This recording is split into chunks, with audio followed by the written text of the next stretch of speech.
Hello बच्चों, स्वागत है आपका पाई क्लासेज में। आज का टॉपिक क्लास 9 के लिए वर्कशीट नंबर 31। बहुत ही आसान सी वर्कशीट है आज की हमारी। दो विशेष प्रकार के त्रिभुजों के बारे में हम पढ़ेंगे, समबाहु त्रिभुज और समद्विबाहु त्रिभुज। देखो, समबाहु त्रिभुज कहता है हमने एक त्रिभुज ABC बनाया, इसकी जो पहचान करनी है तो आपको जो पहले पता होना चाहिए, बस ये पता होना चाहिए कि त्रिभुज की पहचान, त्रिभुज की भुजा और शीर्ष आपको पता होना चाहिए कि त्रिभुज में 3 भुजा होते हैं और 3 ही हमारे शीर्ष होते हैं। तो त्रिभुज ABC की रचना करी और इस प्रकार बनाई कि तीनों साइड हमारी इक्वल हैं। तो ऐसा त्रिभुज जिसमें तीनों साइड्स इक्वल हैं समबाहु त्रिभुज कहलाएगा। ये इधर आपको चित्र बना के दिखा रहा है, ये तीनों साइड्स हमारी इक्वल होती हैं। तो वही ये ग्रीन वाले पोर्शन में इसकी परिभाषा दे दी। एक त्रिभुज जिसकी तीनों भुजाओं का माप समान हो क्या कहलाता है? समबाहु त्रिभुज। और एक समबाहु त्रिभुज प्रत्येक कोण का माप भी समान होता है। ये जो तीनों कोण होते हैं ना, ये तीनों कोण हमारे इक्वल होते हैं। कहता बूझो तो जाने, क्या आप बता सकते हैं समबाहु त्रिभुज में प्रत्येक कोण का माप? देखो, ये तीनों इक्वल हैं, यानी ये भी x, ये भी x, ये भी x। तो x plus x plus x को जोड़ोगे तो क्या आएगा? 180, क्योंकि तीनों कोणों का योग 180 होता है। तो 3x बराबर 180 और x बराबर 180/3, भाग करोगे 60। तो प्रत्येक कोण कितना आ गया? ये भी 60, ये भी 60 और इधर वाला भी 60। तो तीनों कोणों का मान हमारा 60 आ गया। नेक्स्ट त्रिभुज है हमारा समद्विबाहु। समद्विबाहु में क्या होता है? दो भुजाएं बराबर होती हैं। कहता है एक त्रिभुज की रचना करो जिसमें PQ और PR बराबर हैं, यानी ये वाली साइड और ये वाली साइड, ये दोनों हमारी बराबर दे रखी हैं। तो ग्रीन में इसकी परिभाषा दे दी। एक त्रिभुज जिसकी दो भुजाओं की माप समान हो समद्विबाहु त्रिभुज कहलाता है। क्रियाविधि कहता आप एक समद्विबाहु त्रिभुज की रचना करो, अपने आप कॉपी पर बनाना, उसके सभी कोण नापना, विभिन्न भुजा वाले अन्य समद्विबाहु त्रिभुज लेकर इस क्रियाकलाप को दोहराइए।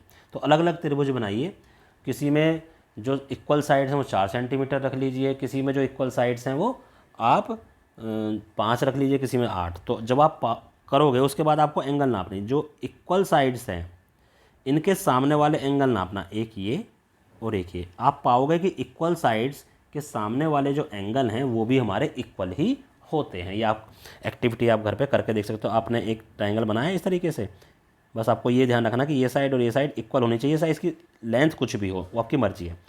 उसके बाद नीचे वाली लाइन मिला लेना, तो इस एंगल को और इस एंगल को प्रोटेक्टर से नाप के देखना, ये इक्वल आएंगे।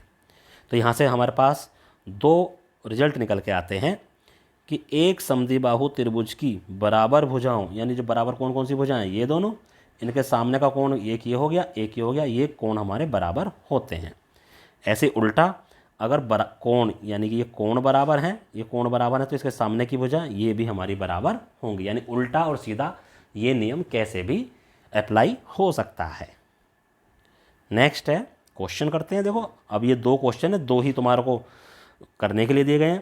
पहले के जैसा इस पहले जो क्वेश्चन दे रखा हमारा एग्जाम्पल, इसके जैसा क्वेश्चन ये वाला है और इसके जैसा क्वेश्चन हमारा ये वाला है। तो आप दोनों क्वेश्चन अच्छे से समझ लीजिए, इन दोनों को आप अपने आप कर लोगे। कहता इस त्रिभुज में x का मान, ये जो x है इसका मान ज्ञात करना है। AB और AC बराबर है, यानी ये साइड और ये साइड बराबर है। अब पहले देखो, जब ये साइड बराबर है तो इनके सामने के कोण कौन कौन सा? इसके सामने यानी AC के सामने कौन कौन सा है? x। और AB के सामने का कौन कौन सा है? 45। तो x और 45 भी बराबर होंगे। ये कह रहा है कि AB और AC बराबर हैं। तो इसका मतलब क्या हुआ? AB के सामने का कोण C और AC के सामने का कोण B, ये भी बराबर होंगे। रीजन वही, समबाहु त्रिभुज की बराबर भुजाओं के सम्मुख कोण बराबर होते हैं। तो x और 45 बराबर होंगे। आ गया, सिंपल सा।